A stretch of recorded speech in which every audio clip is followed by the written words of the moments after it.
যুক্তরাষ্ট্রের নবনির্বাচিত president Donald Trump মার্কিন সিনেটর মার্কো রুবিওকে পরবর্তী পররাষ্ট্রমন্ত্রী হিসেবে মনোনীত করেছেন। সবকিছু ঠিক থাকলে আগামী জানুয়ারি মাসে ট্রাম্প প্রেসিডেন্ট হিসেবে দায়িত্ব নিলে আমেরিকার প্রথম লাতিনো শীর্ষ কূটনৈতিক হিসেবে নিযুক্ত হবেন ফ্লোরিডায় জন্ম নেওয়া এই রাজনীতিবিদ। মঙ্গলবার কয়েকটি সূত্রের বরাতে এই তথ্য জানিয়েছে বার্তা সংস্থা রয়টার্স। ট্রাম্পের পররাষ্ট্রমন্ত্রী হওয়ার সংক্ষিপ্ত তালিকায় সম্ভবত সবচেয়ে কঠোর পররাষ্ট্রনীতি সমর্থনকারী প্রার্থী ছিলেন রুবিও। বহু আগে থেকে আমেরিকার ভূ রাজনৈতিক প্রতিদ্বন্দ্বী যেমন চীন, ইরান ও কিউবার বিষয়ে তিনি শক্তিশালী পররাষ্ট্রনীতির পক্ষে অবস্থান নিয়েছিলেন। তবে গত কয়েক বছরে তিনি তার কিছু অবস্থানকে ট্রাম্পের দৃষ্টিভঙ্গির সঙ্গে আরও ঘনিষ্ঠভাবে সামঞ্জস্য করেছেন।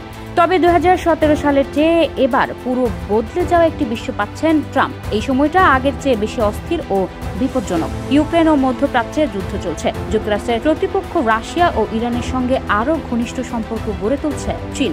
মার্কিন পররাষ্ট্রমন্ত্রী হিসেবে দায়িত্ব নেওয়ার পর রুবিওর জন্য ইউক্রেন সংকট একটি বড় হিসেবে এজেন্ডা হবে।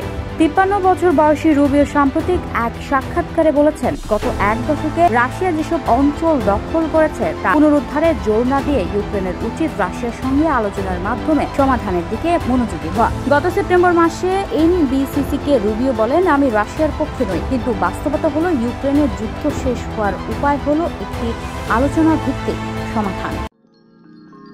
You are watching Raj TV, Jagorone, Bangladesh. Please subscribe our channel.